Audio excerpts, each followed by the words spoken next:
It's going live now. So give it 5 seconds and find where I was. Oh, here I am. And hello and welcome. Open your mind to the way, the conscious way, the way of conscious mindfulness. And welcome to Doc and Sifu's, I'm sure it's supposed to be the other way around, monthly ponderings. And welcome. Now, last month we had a little bit of a faux pas. We had a little bit of a whoopsie. Our signal was a little bit skew. I reckon, Doc, that we had great words of wisdom that were going to change reality as we know it, and the dark ones, whoever they are, they stopped us. That's my philosophy. Well, I think that you may be right, although you also may be wrong. Because I've got no idea from one moment to the next what the hell's going on in this world at the moment. All I'm trying to do is just bob up and down on this great ocean of madness. Well, you've gone now. You've gone. I've just got Sifu buggied out.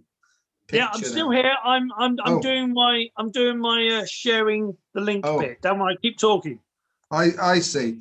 You've almost gone into the black womb of the cosmos, right? Yeah. That will probably fill you with all sorts of radiant wisdom, so that when you reappear, not only will you be shining brightly, but you'll also be talking good stuff too. So I'll just keep talking while you do that. And hello, everybody. I hope you're keeping well. And I hope you're keeping grounded and centered in these very peculiar times that we're going through. I've come on tonight. I've got the devil with me once again, who has been with me for a couple of weeks now. And I've been attracting some attention because of some of the posts that I've put up in the week. But I'm hopefully going to share tonight with Buggy the reason for that. You know, because my reason is really as a positive disruptor. I like to throw little bombs in to see what effect that they have on people, you know. And I put stuff up, 2 posts about the sacred feminine making a comeback, you know.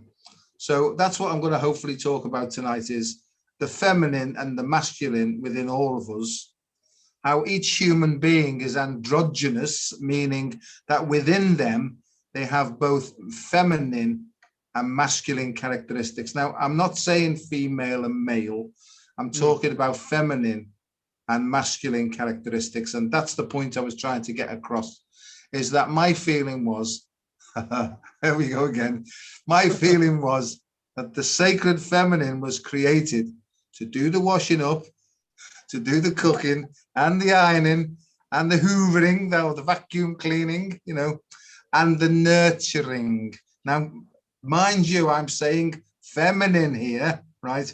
And the important thing is that the feminine can also be present within a male as well, you know, because there are some males who like to do those sort of things because they're more fully motivated by the feminine aspect within them. And in Taoism, as you well know, people who listen to this channel, the feminine is associated with the yin of the yin and the yang. And the yin aspect of the yin and the yang, right, is dark, it's moist, it's associated with the deeper visceral organs, and to me, it's associated with wisdom. And I think what's actually happening now is, as this great shift in consciousness ensues and gets quicker and quicker, meaning our thinking is changing more and more, that the thoughts are more inspired by a feminine wisdom, which is talking of feminine wisdom, right? Here's Buggy, because, you know, he asked for a prayer, you know, he told me, this is in private, but I'm going to reveal it to everybody. You have to be very, very careful what you pray for and be very, very specific. And I know, Buggy, that in deep meditation, you asked if you could grow a pair. Right. And I think now that you probably should have been more specific, because it looks like you need a bigger bra. So you're right. You so. Indeed. Yeah, so I've just been waxing lyrical about masculine and feminine because this is what I see, and I could always be wrong, but I see some people are misinterpreting what's going on, and they feel that the feminine energy that's coming in is coming in with a raw, but they feel that this raw is empowering them to pick on the poor male, right? And I don't think that that's the right way around. I think that's a misunderstanding, because in the end, it certainly is a resetting and a rebalancing of those polarities. He's gone again. A rebalancing of those polarities, but it's for this feminine wisdom to come in and really inspire the female to understand this balance that's happening within us, really. So there's no point in the female becoming macho and pointing the finger at, look what you've done to us over these eons of time. I think that that's a misunderstanding and a misinterpretation of the energies. And, you know, I throw jokes in for fun because it makes me laugh, right? But I never do it to cause any offense. I do it really just to cause a bit of a giggle and maybe to help people to look a bit deeper to what's actually being written. So, you know, there I am. How are you, Boggy, anyway? You're looking well, mate. I'm actually really quite, I've just the tech side, but we always have tech difficulties on this show. I've actually been, you know, really, really happy. You know, well, actually more than normal. People think I'm slightly more mental than normal because I now travel from Worthing, which is the coast, south coast, up to London, which is about 60 miles away, you know, as my day job. And I do that almost, not quite every day, well, 4 days a week. And you know, it's crazy and you wear down and this and that. But I'm loving it. I'm loving the idea of I've always been one for the ocean, and we were talking a bit about yin and yang. You know, the ocean is very yin. You know, the ocean is the mother, and well, it's the other part of the mother. It's obviously Gaia is the mother, but the ocean, you know, is the mother as well, and it's very yin. So having that energy all the time, almost every day, I can quite happily just have 5-6 hours sleep, wake up, pucker.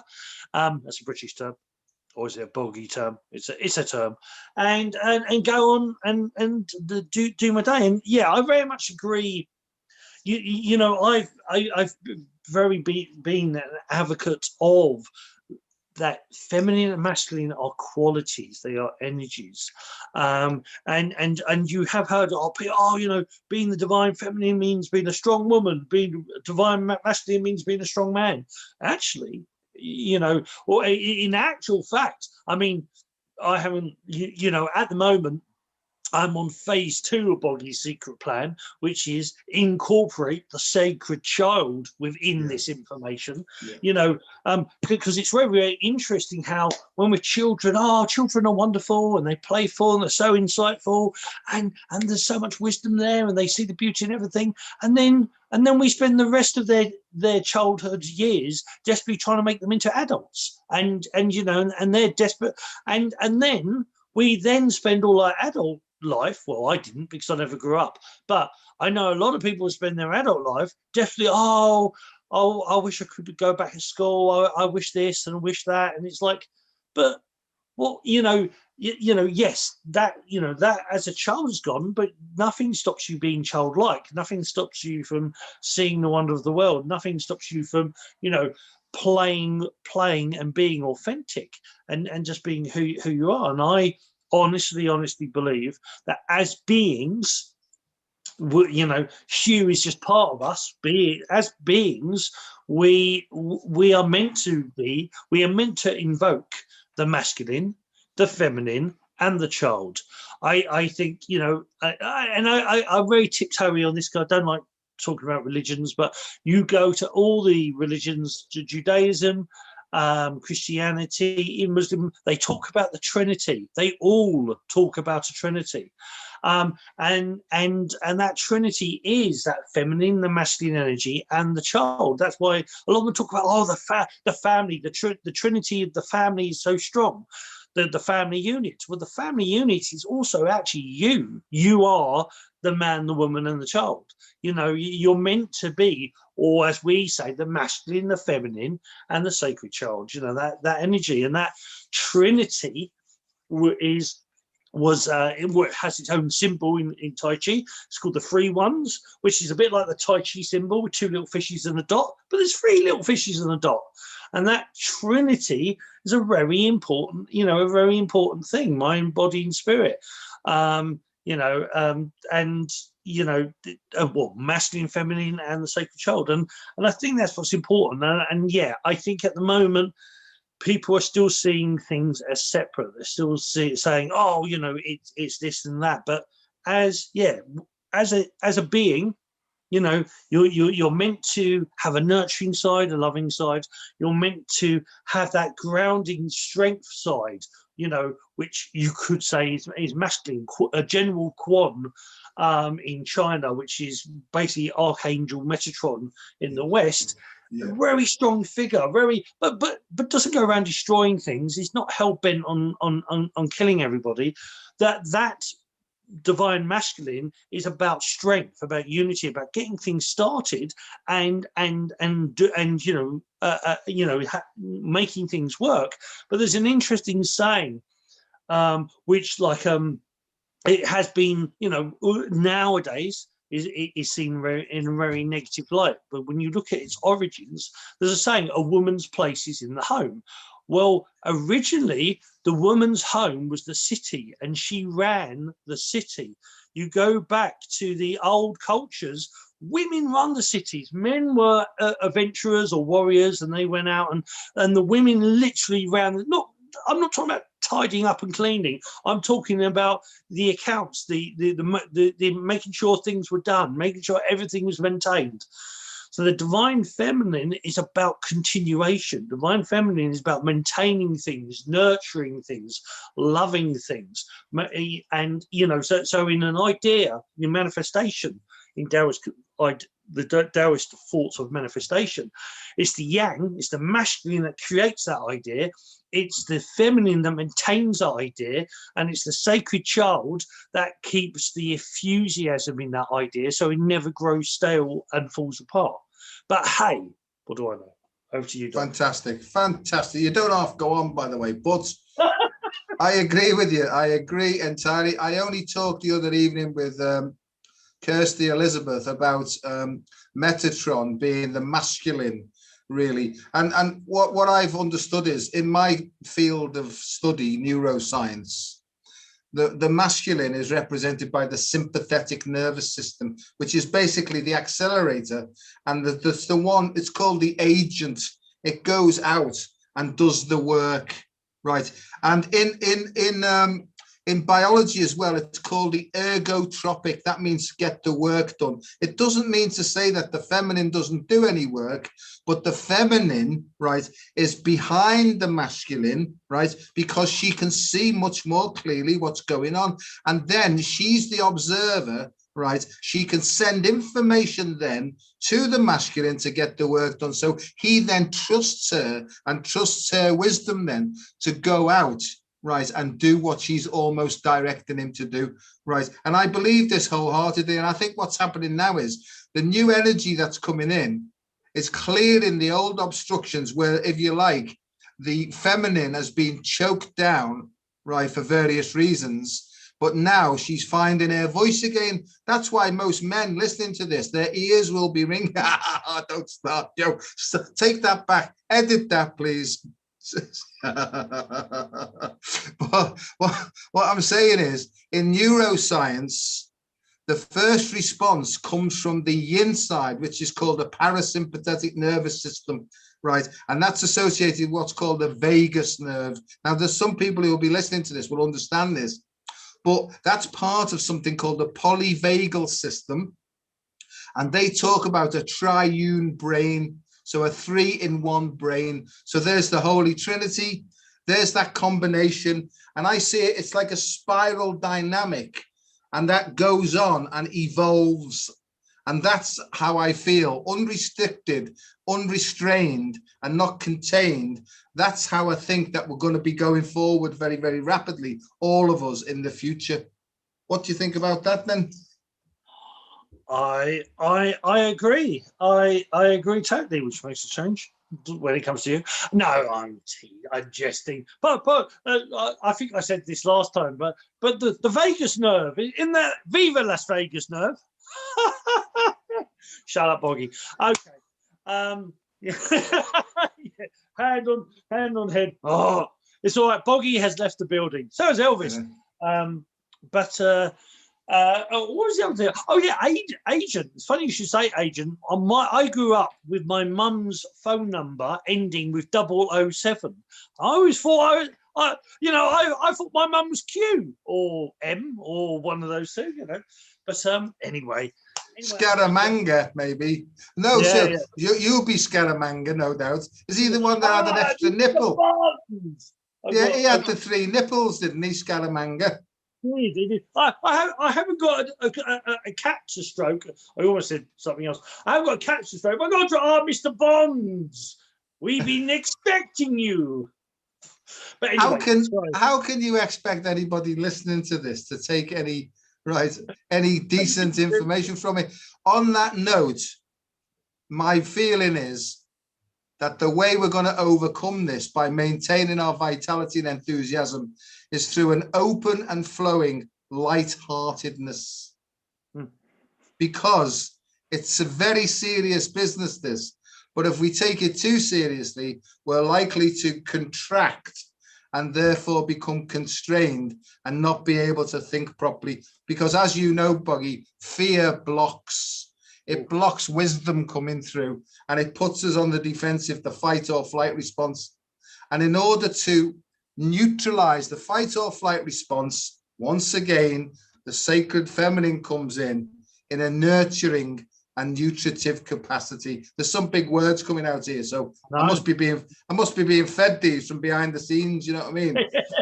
But the point about it is things like, as you know, Tai Chi, the open and flowingness of Tai Chi is all about restoring the balance between breathing in and breathing out, and movement as well, waving hands in the clouds and feeling the mist.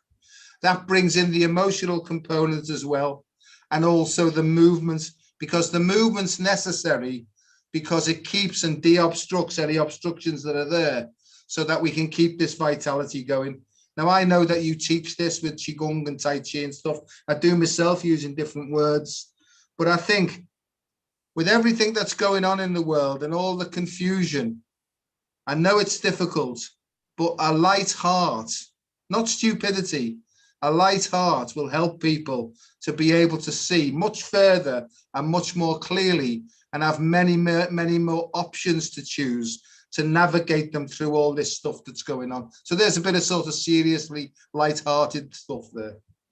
Yeah, and I think it's really, it's really important. Or for me, the Eastern philosophies, they helped me. I've been very much, I've always been somebody who's a bit chaotic, and I can be all over the place. But I do like order. I do like understanding certain things in certain ways, and like understanding, I'll quickly touch on that and then move on. But like we've talked about the divine feminine, divine masculine, and the sacred child. In a relationship, even a same-sex relationship, you'll have one person more feminine and will take on that role, or one person is more masculine and take on that role. And I've seen that actually flip as well. That every now and again, suddenly, the one that's normally quite quiet will go, "That's it, I've had enough," and suddenly, whoa, they're the boss now. But that's the nature of things. That's within us. That is the nature of, like we're meant to be as well. But you've got to maintain that playfulness and that light-hearted side. And what I wanted to also add, I've talked about this partly in the past about ego and ego or monkey mind and intuition. And we said, within cartoons and ancient scripture, you had the angel on one side and the devil on the other, which one represents the ego, one represents intuition. Now, medically, what the ego is your forebrain. The ego, when we're always in the front of our head, and especially when you've got people tipping onto their head, as I call it, their hands on the head, or their heads tipped down, and you can see that they're very much in their forebrain. We know medically that we have between 60 and 90,000 thoughts in our head every single day. And and for that, we talk to ourselves a lot, or we have lots of voices from our past that will talk to us and will keep us very much in our head. Now, this great man in front of me, I am talking about Doc.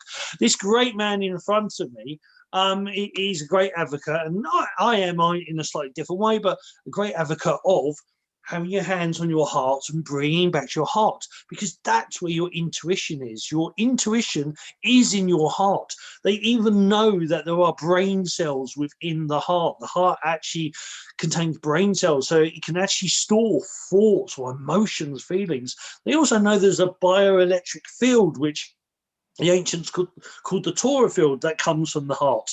So the heart's very, very important, but this is where your feelings, we talk about, you can say, about gut instinct. And there's another, that's a bit of the Trinity, that for another time.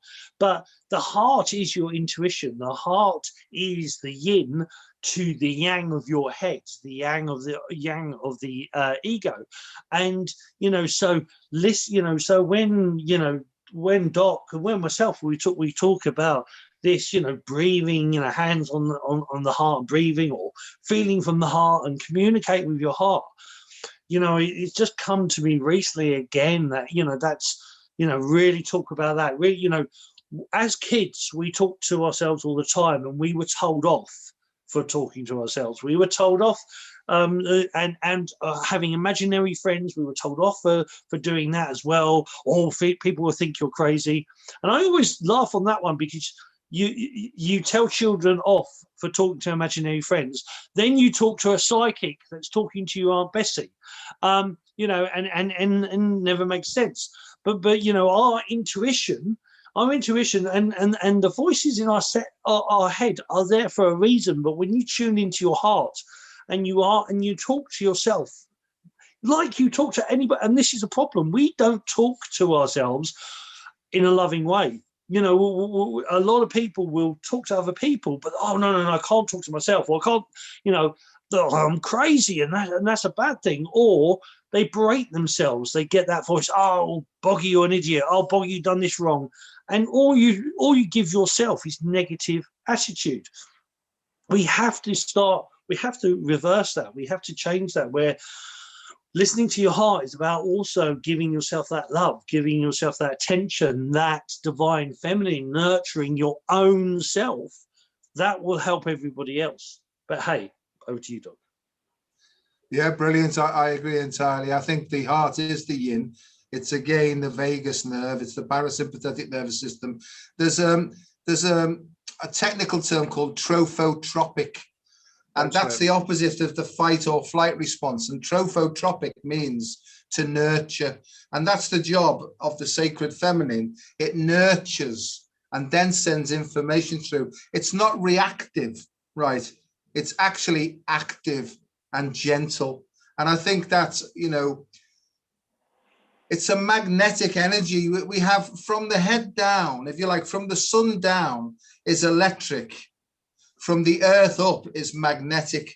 And we've been living under the sort of the rack, if you like, of electromagnetic energy. In order to reverse this polarity, we have to allow the heart open and allow this magnetism to come through and reset the balance, and that's what happens is we've been dominated, if you like, patriarchally, if you want to use a masculine sense. So the head has really dominated and it's kept them feminine in place. But that's not being allowed anymore. I mean, people listening to this they'll know what I'm talking about sort of intuitively. But I like this phrase that came to mind. It's by somebody called Blaise Pascal. I think it was 16th century. And he says, the heart has its reasons of which reason knows nothing, right? And that means that what's happening in the world now and what's happening within us is our logical minds, our ego minds, can't understand the process that humanity is going through at the moment. So what do? The idea is that we surrender any need to know and just try and go back into our heart, sense this internal energy, and listen closely to the subtle promptings that it's giving us in order to help us to get through all these difficult times. But if the head gets involved and tries to become very linear and logical about it, it will be swept away again and find it really difficult to get back to the center. That's just the way I explain things or see things. No, and no, it's exactly that. And I've heard this a lot recently. Or there's certain things. There's a thing called remote viewing, which has been around for a long time. And though one of the advocates of it says it's neither remote or viewing. It's actually about looking inside to gain information out there. You actually look within. But one of the things he says is that for it was actually taught in the military to a lot of people, and it's been used in business 30 years at least officially.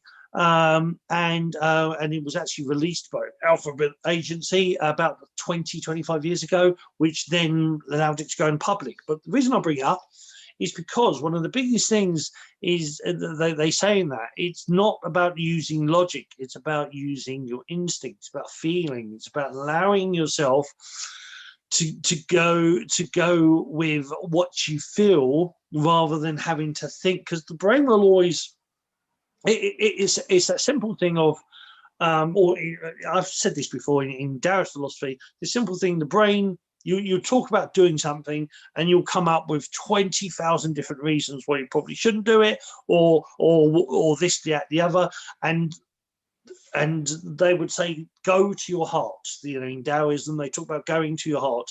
You meditate, either your hands on your heart or you meditate into your heart, and it's a simple answer.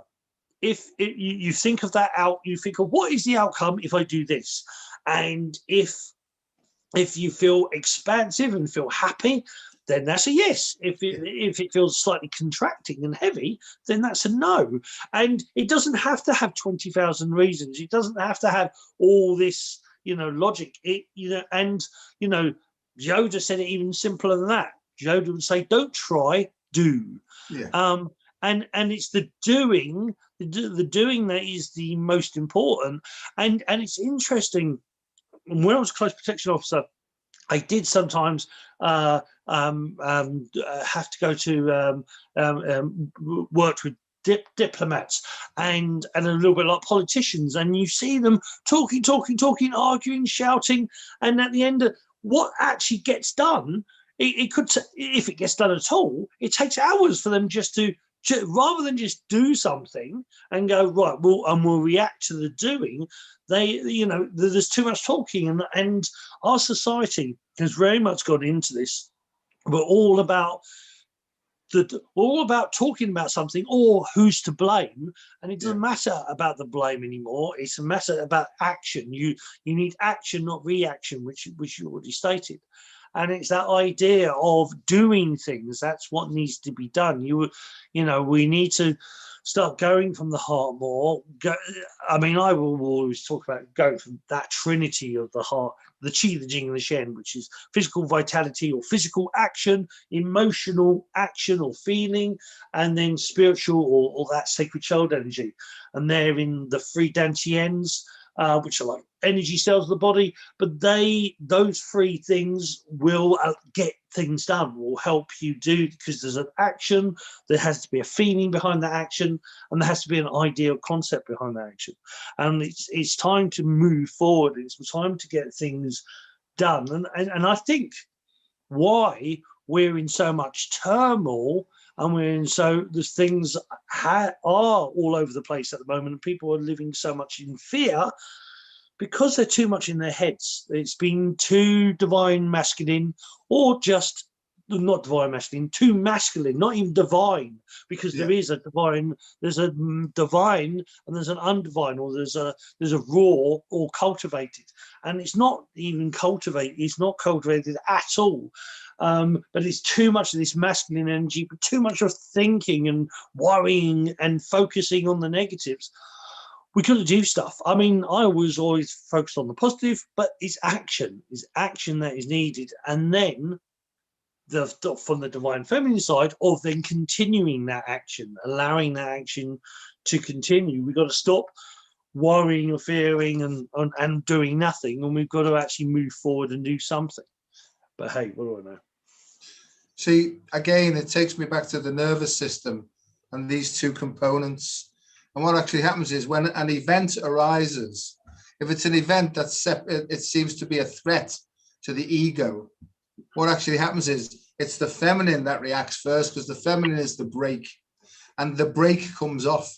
And as immediately as the brake comes off, the car will go forward. You see what I mean? Because there's always an underlying tension there, just in case, waiting.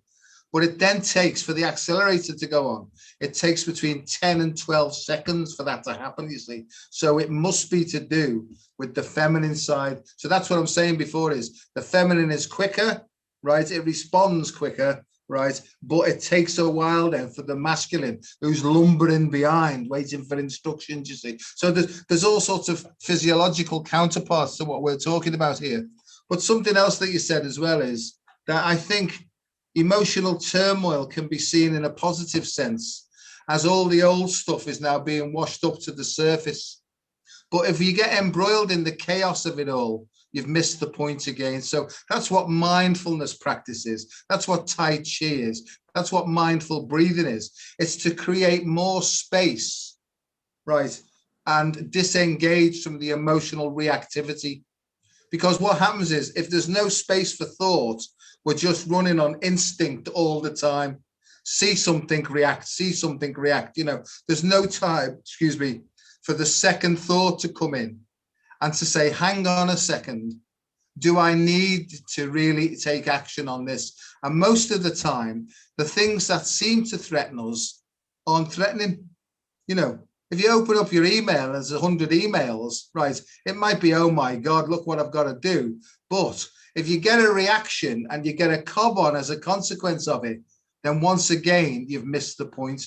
So if we become particularly sensitive about our body signals, when we get a grip, unless there's instantaneous and immediate danger in front of us, everything can be given time for reconsideration. And that's what I don't think people do. I certainly didn't, Sifu, until I learned all this. So I'm quite sensitive, like you are, to the body signals now that it sends me.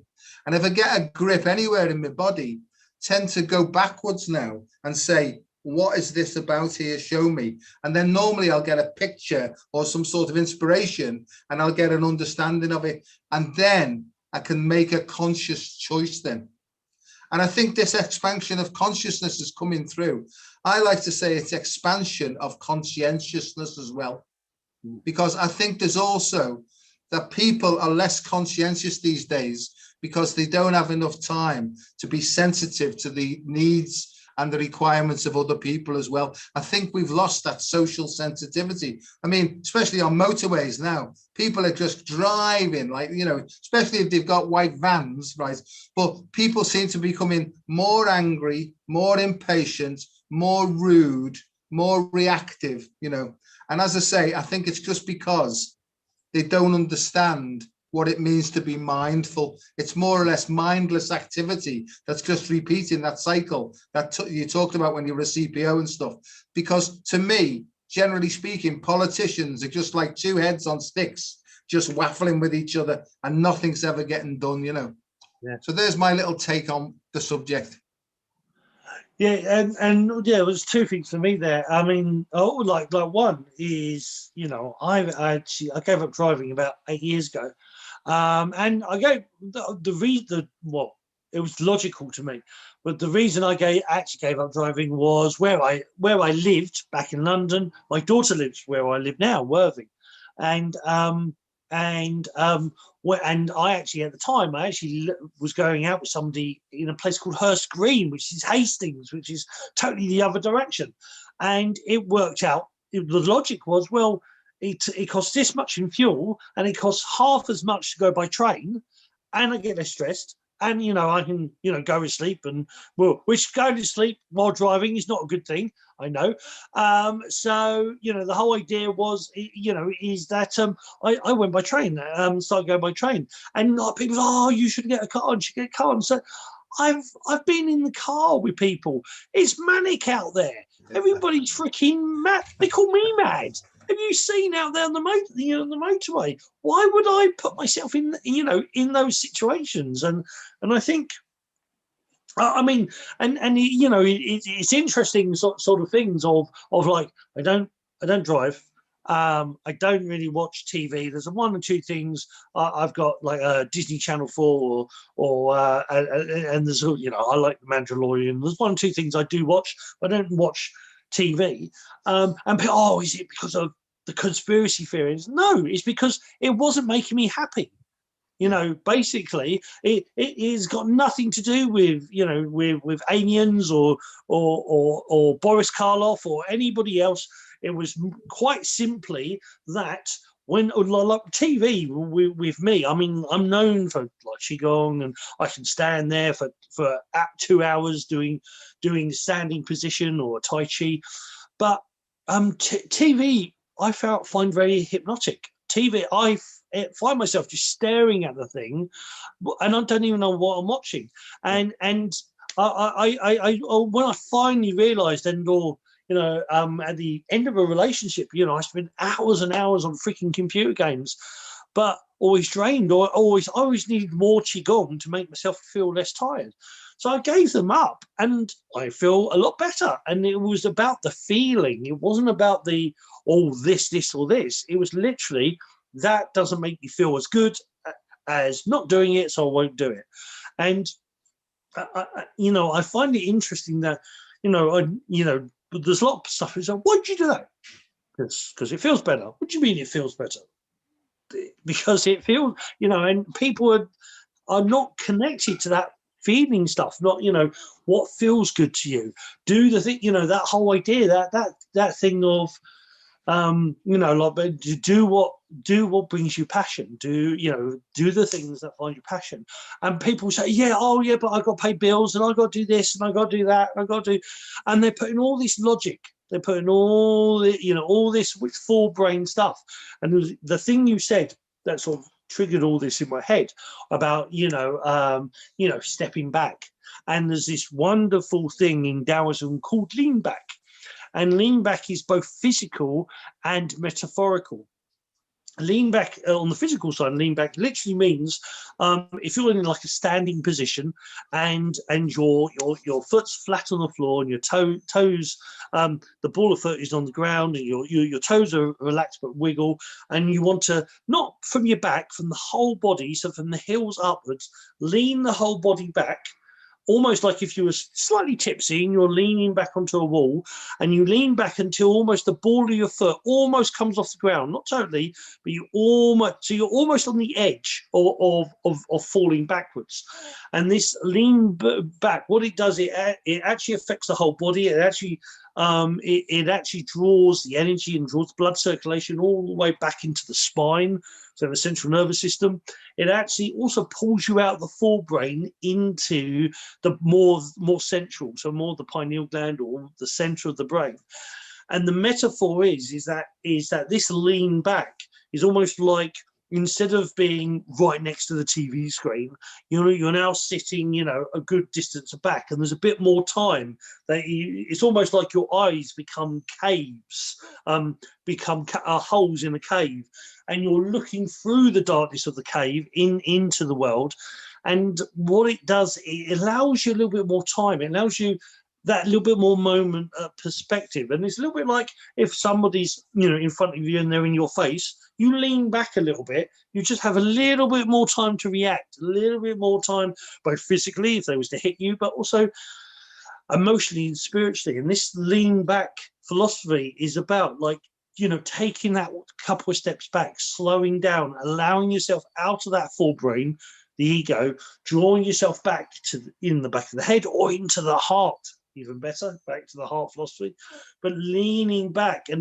And sometimes I find that sometimes physical things, oh, that's a great thing, that either saying words or doing something physically has a great metaphoric value. That, leaning back metaphorically, you're actually giving yourself more time. You're allowing the gap between action and reaction to be longer, and your action and thought and feeling. So you're giving yourself time to actually think about it rather than just purely react. And I mean more react, because reacting to me is also talk. You can react by opening your mouth and talk, and that's what politicians do. But if you actually keep quiet for a little bit and shut up and let yourself think about something and ponder on it, which we do quite well, even though most people don't think we do. When you allow yourself just that moment to think, the universe opens up to you, and it gives you the wisdom you need, and it gives you the opportunity you need, and that is an important thing. That the feminine, the masculine, the child, they're all important, but there's also in between them, there's a gap, the void, the mist. And it's almost like there's a breathing technique called the waterway breathing. You breathe in till you can't breathe in anymore, and then you breathe out, and you breathe out until you can't breathe out anymore, and then you breathe in. But what they don't tell you, because they don't want you to force it, is there's actually a little pause, a little stop. Because you naturally stop. But if you say and stop, people hold their breath and they tense and they create tension. But that natural, when you breathe in, you can't breathe anymore, and then you breathe out, there's a tiny little pause, and that pause is the important thing. The pause is like the gap in between the words, so they're not just all clumped together. It is very, that allowing yourself that step back, allowing yourself time to think, even if it means just after, when somebody asks you a question, which my Sifu's taught me, when somebody asks you a question, keep your mouth shut for 3 seconds, count to 3, then reply. And when you're counting to 3, don't count to 3 and just count to 3. Allow that pause for you to go, okay, what's the answer? What's the feeling? Not what this is saying, but what is this saying? Over to you, Doc. Brilliant, yeah. It's widening the space between breaths, isn't it? And it's becoming aware of your breathing. And you said such a lot there about, that backward thing, what did you call it again? Leaning back. Yeah, step back, lean back. Yeah, stepping back, yeah. Well, I was told one as well is listen behind. So it's almost like you take your ears and it focuses behind, and that takes the energy away from your forebrain, and it puts it into what's called your occipital cortex there as well.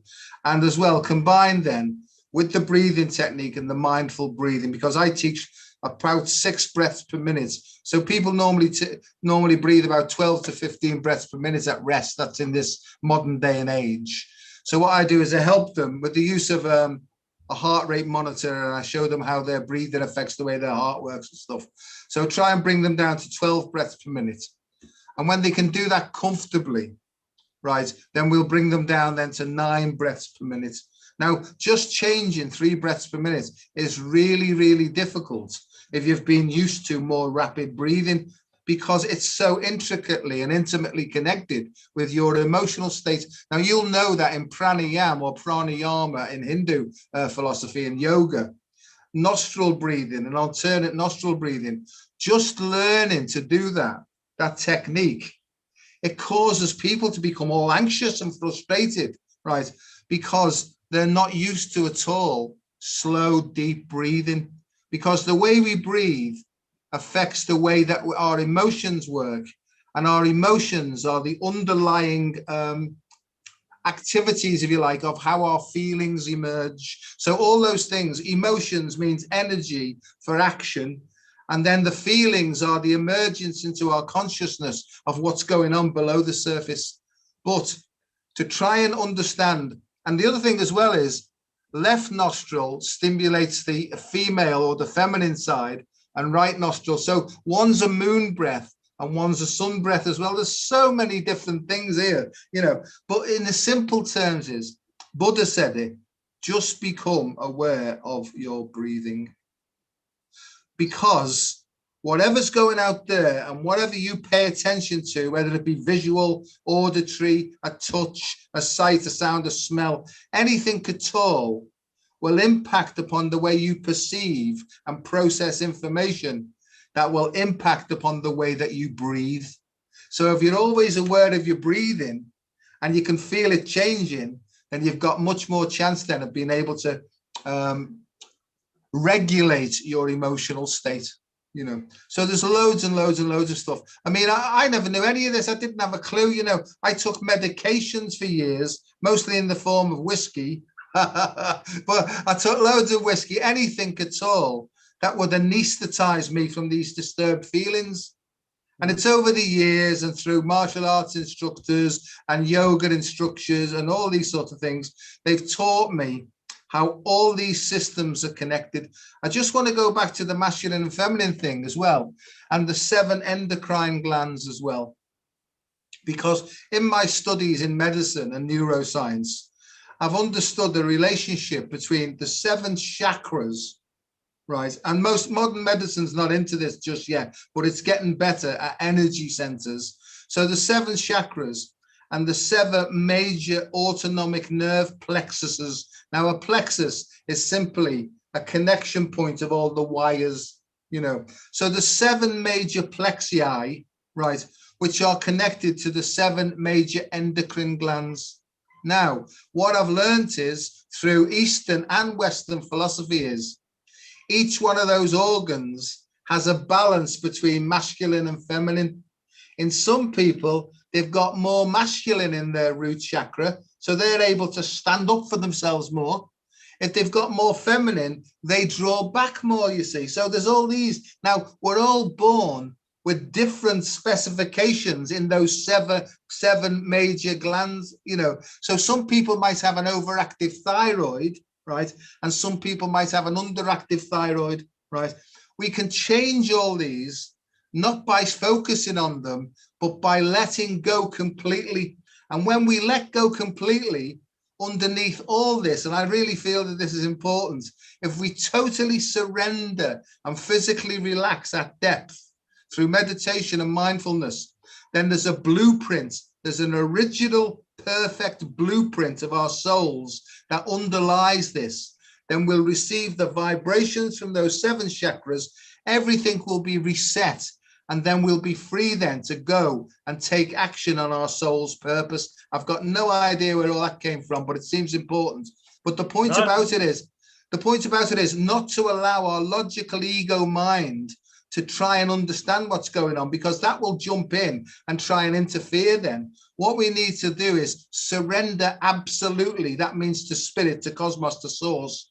Surrender absolutely to the guidance that will give us. It will blow away all the filters and the conditions that no longer work for us, and then we'll be able to go forward then and do what we were born to do. Indeed, indeed. And I think that you near the end, that last bit is a very interesting thing, because you and I live by it, especially on these. You know, we call, one of us calls the other one up. Oh, you know, it's time to do another show. Yeah, cool. Do we talk about one? No, we have no. You know, we go on, and the only thing we know we're going to do is take the mickey out of each other and say, how are you? And that's pretty much it. And we very much go with the flow. There isn't an ego, there isn't an agenda. I know on Doc's part, definitely not on mine. But we always speak, we speak from the heart, and that's the point. I think it's, yes, it's like a lot of my teachers would teach. It's great knowledge. Knowledge is awesome, but they would always say you have two cups. You have a cup in your head and a cup in your heart. The cup in your head should always be empty. So you're not full of, I know this, I know everything, and da, da, da, da, and be full of ego. And the cup in the heart should always be full. So you should always be overflowing. There's a lot of people, oh, you're so loving, and you've got so much energy. It's like, because that's how you should be. That's, to me, that's normal. I knew that. Or I've always been like that as a kid and grown up, and it never changed. But that idea of it is you coming from the heart, coming from that compassion, and having all this knowledge, but unless you allow yourself to flow with it, and as you say, let go, then it never becomes wisdom. It just becomes knowledge. And there are dare I say, not you, my friend, but there are philosophers, there are lecturers, there are doctors that I know that are full of it, and are very much, oh yeah, this and this, and oh, you know nothing, and this, and they're not coming from the place of the heart. They're not coming from, knowing, because that information, the information are places on a map, but unless you actually have the heart to go to those places, all they are is just information. It's just empty words. Unless you can actually put your feeling into it, unless you can use it when it's needed, it's pointless. And I just wanted to go back to the seven chakras and the seven plexuses. They're a very integral part. For me, understanding the physiology, and then understanding psychology, and then understanding spiritology, the other ologies, were all important, but they're all important as each other. But I say a lot that, for me, life is a metaphor. Life, the Matrix, but life is a metaphor, that your body has lots of, the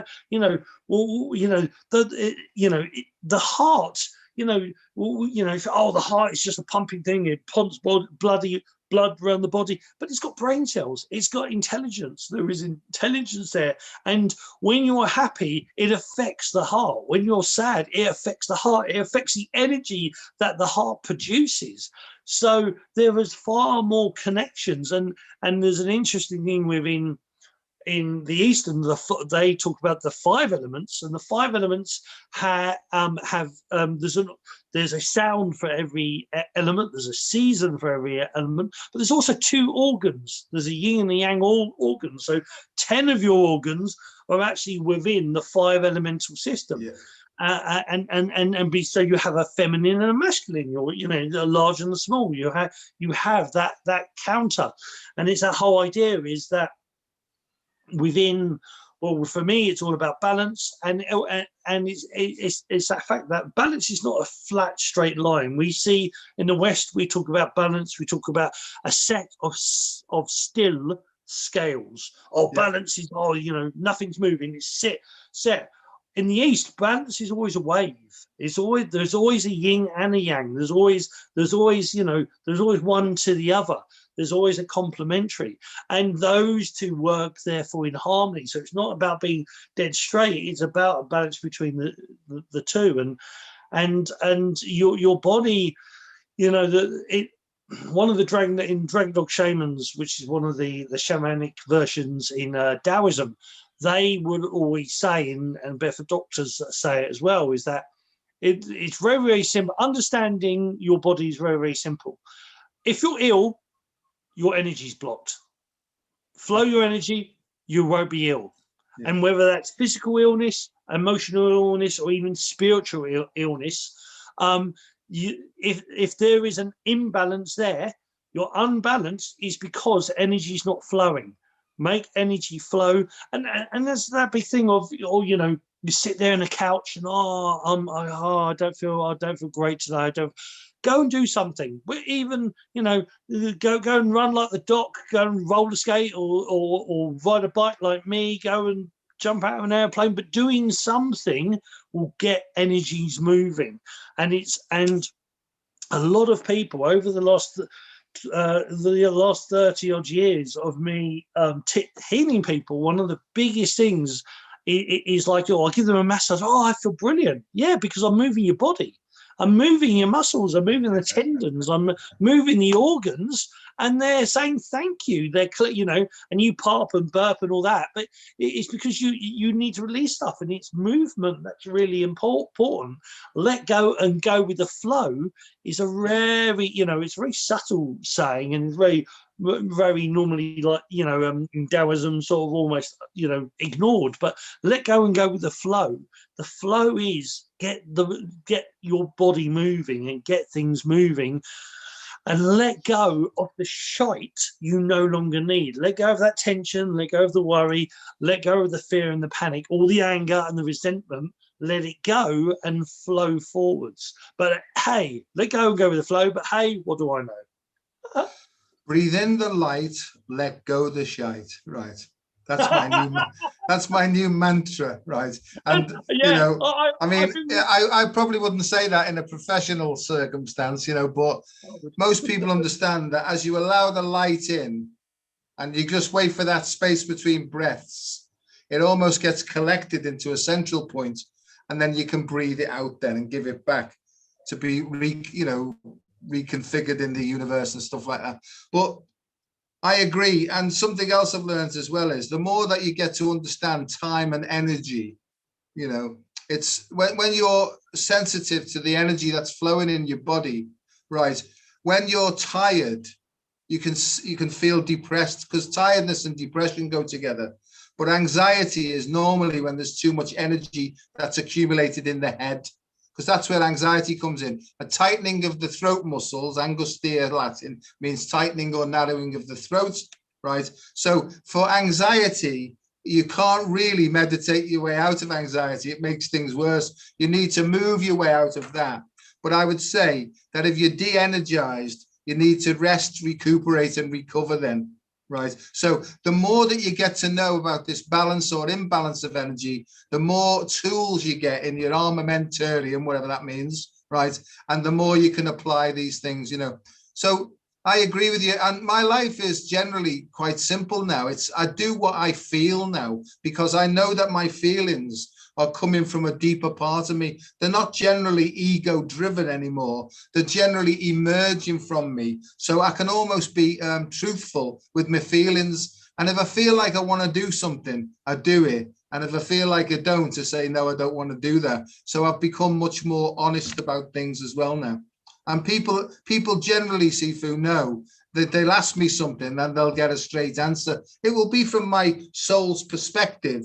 But nevertheless, you know, I think that's been a big change in me. I'm not trying to be clever now and find out solutions, because my honest opinion is that what people need to know is within them. It's not for us to tell them, you know. So if you can share your experience about what you've been through personally, and that might resonate with somebody, but at least you're not having to make anything up then and hypothesize and theorize on what it might be, you know. So final thing that came to me. Feng Shui is coming back into my life in a very big way. Feng Shui, you know, clear and chuck, I call that.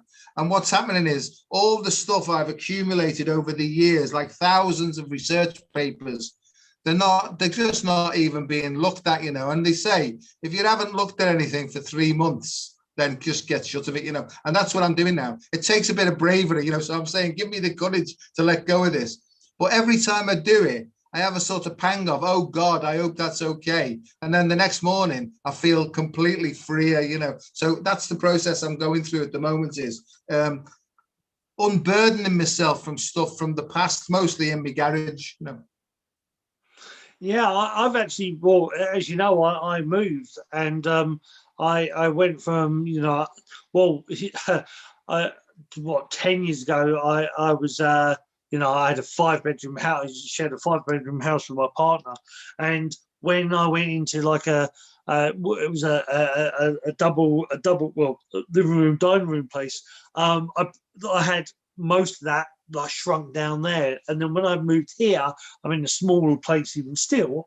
So there was a lot of stuff I just hadn't done. It's like I've got, I've got literally half the space now than I had. Well, that's got to go. That's got to go. And it's it's scary at some points because or annoying at some points because I was a chef, so I had loads of bread oven, separate grill, I had all this stuff, but just no space for it. I just couldn't, keep it. And it is that, that of literally letting it go, letting stuff go is a very powerful thing. It can be very scary, but it's a very, very powerful thing. And even with what I got now, it's like, I'm starting to think, do I really need this? Could I get rid of this as well? Could I get rid of that? If I need, I mean, I've got rid of a lot. I was maybe like you, but a bit of a bookworm. I had over 300 books. And when I came here, it's like, I don't have the shelves or the space for them. I've got to find my between 50 and 80. That's what I'll take with me. And that was a big thing because I had lots of unique books, lots of rare books, and I had to go all the way down to what do I really need? What do I really need to what was looking good on my shelf to what actually just do I need? And and it's I think that's the point. I think in some ways that's the point of what's happening now in the world. The world's been turned upside down, and it's time to clear out. It's time to clear out what people no longer need, and to focus on what's more valuable. What's the value of stuff. It's about what's valuable to your heart, not to your head, not to the monetary wise. What's valuable in your heart? What you really need, and focus on that. Anything else, Doc, before we close up? No, I think that's a perfect finish, and it's lovely to see you. I'm glad our connection seems to be quite clear tonight, thank goodness. Yes. So I'll see you next month then, and see what nonsense we can come up with then. Well, I as we've been going for quite a couple of years, I'm pretty sure we'll come up with something, my friend. It almost seems, though, that I'm repeating myself now because there seems to be just the same principles coming through all the time, So, like you said, there's a Christian expression, faith without works is dead. It means you can have all the faith in the world that the universe has got your back. But if you don't take any action, nothing ever changes, really. So... And I think that's it. I do think there's a lot of stuff. Well, there are certain things, but then there's certain things coming through. Like now, now I think it's time to mention this and talk this. And I know we have a following. Do I care? No offense, guys. I quite love me and Doc's chat, and while he can still tolerate me, I'll do this at least once a month. So. Same here, mate. So may the force be with you. God bless you, and have a great month, and I'll see you next time. Yeah, see you next time. And everybody else, take care, guys. Love, Chi, and Shen from the Dog.